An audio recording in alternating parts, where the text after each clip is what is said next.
कि वक्त का ये काला बिल पूरे बिहार, पूरे देश में खाना जंगी पैदा कर देगा, सिविल वार पैदा कर देगा। इस देश में जो केंद्र की सरकार है अपनी गड़बड़ाई हुई राजनीति में कहीं ना कहीं से माइनॉरिटी को निशाना बना करके सिर्फ अपनी छवि को ठीक करना चाह रही है। इनके पास सिर्फ उन्मादी मुद्दे हैं, उन्मादी मुद्दों के अलावा कोई मुद्दे नहीं हैं। देखिए, बिहार की राजनीति में जो सियासत जो चल रहा है वो घमासान पर हो चुका है। चाहे वो जात पर हो या घर पर हो, हर मुद्दे को उछाला जा रहा है और इस्तेमाल किया जा रहा है। नमस्कार, मैं हूं फलक सिंह और अब देखना शुरू कर चुके हैं आगाज एक्सप्रेस। और जिस तरीके से विधानसभा सत्र चल रहा है, हंगामे मच रहे हैं विधानसभा सत्र में, विपक्ष इस बार मजबूती से अपनी बातों को रख रहा है।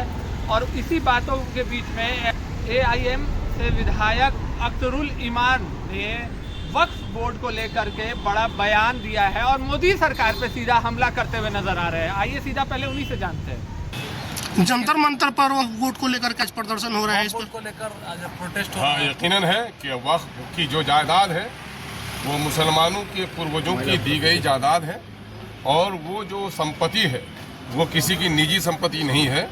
वो गरीबों के, अनाथों के, विधवाओं के और आम जनों के भलाई के लिए उसमें वो संपत्ति है और इस संपत्ति की सुरक्षा करनी हुकूमत की जिम्मेदारी है। लेकिन हुकूमत कहाँ, संविधान के धारा 14 के मुताबिक कानून की नज़र में सब बराबर होना चाहिए। लेकिन माइनॉरिटी के, मुस्लिम माइनॉरिटी के औकाफ की जायदाद पर मोदी हुकूमत डाके डालना चाह रही है।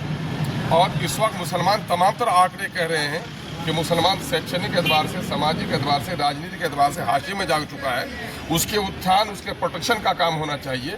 लेकिन क्या कहें, इस देश में जो गांधी का देश है, जहां न्याय की गंगा बहनी चाहिए और जहां रंग बिरंग के फूलों से इस चमन को सजाया गया है, वहां कहीं न कहीं बीजेपी की सरकार, NDA की सरकार, ये नीतीश बाबू जो अपने आप को मिस्टर क्लीन कहते हैं और जिन्होंने कहा कि मेरी सेकुलर छवि पर कभी हम आँच आने नहीं देंगे, इनके लिए बड़ा इम्तिहान है।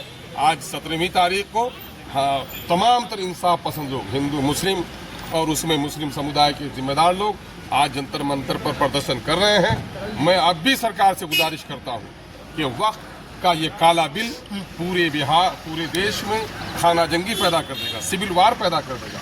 मुसलमान तो जिंदा भी रहता है तो चैन से नहीं है, उनको मरने के बाद कब्रिस्तान में दफनाने में भी दिक्कत है। मुझे बीजेपी कह रही है कि वक्फ बोर्ड में संशोधन किसी भी हाल में होकर रहेगा। वो वैसी जैसे नेता के पास जो है 3500 करोड़ रुपया है, सारे जब मैं कह रहा हूँ किसके पास कितना है, सरकार का कानून है। वक्त प्रॉपर्टी से और अवेसी के संपत्ति से जानना चाहिए लोगों को कि अवेसी के लोग आज नहीं, जिस वक्त देश आज़ाद हुआ था उनके भी पूर्वज उस वक्त भी सुखी संपन्न लोग रहे, तो भिखमंगे लोग नहीं रहे अवेसी के परिवार के लोग। तो इस पर आप उनसे पूछिए ना, अडानी के पास, अंबानी के पास इतने पैसे अल्प अवधि में आ गए, उस पर क्यों नहीं नजर करते है ना? ये तो सरकार की पॉलिसियों की वजह से उनके पास पैसे जा रहे हैं। मामला ये है कि ये कहीं न कहीं से इस देश में जो केंद्र की सरकार है अपनी गड़बड़ाई हुई राजनीति में कहीं ना कहीं से माइनॉरिटी को निशाना बना करके सिर्फ अपनी छवि को ठीक करना चाह रही है।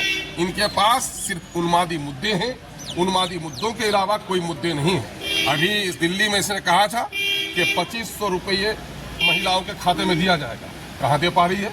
अभी यही नीतीश कुमार ने कहा था कि वो 94 लाख परिवारों को हम 2-2 लाख रुपये देंगे और दे पा रहे हैं लोग। ये लोग कहीं ना कहीं से जुमलेबाजी कर रहे हैं। आम जनों के समस्याओं से इनको कोई लेना नहीं। सिवान में भाई कितना भी मैं कहता हूँ, मैं इस देश का नागरिक हूँ, को नहीं छोड़ूंगा। हम विरोध करेंगे, अपनी कानूनी लड़ाई, अपनी जो संवैधानिक लड़ाई है हम लड़ेंगे। जुल्म अगर किसी को करना होगा तो तारीख तैयार भी हो रही है। जालिम के भी किस्से लिखे जा रहे हैं, मजलूम के आंसू के कतरे भी बेकार नहीं जाएंगे। जैसा कि आपने देखा और सुना, साफ तौर पर उनका जो कहना है वक्फ बोर्ड को लेकर के कि जो जमीनें उन्हें मिली है वक्फ बोर्ड के जो तहत में जो जमीनें आती है उस पर हक जो है मुसलमानों का है, उनकी महिलाओं का हक है और जो मोदी सरकार इस पर डाका डालने वाली है। जी हाँ, सीधा नरेंद्र मोदी पर प्रहार किया है AIM के विधायक ने और साफ तौर पे ये कह दिया है कि मोदी सरकार जो डाका डालने की जो योजना बनाते रहती है उसे वो सफल नहीं होने देंगे। बिहार में जो अनुसूचित जाति है उनके जो आवाज़ है वो AIM बनने जा रही है और साथ में विपक्ष में भी ये आवाज़ बहुत जोर पकड़ते हुए नज़र आ रही है। और धर्म की राजनीति अगर देखा जाए तो एक बार फिर से बिहार में नज़र देखने को मिल रही है। जुड़े रहे हमारे साथ, देखते रहे आगाज एक्सप्रेस। धन्यवाद।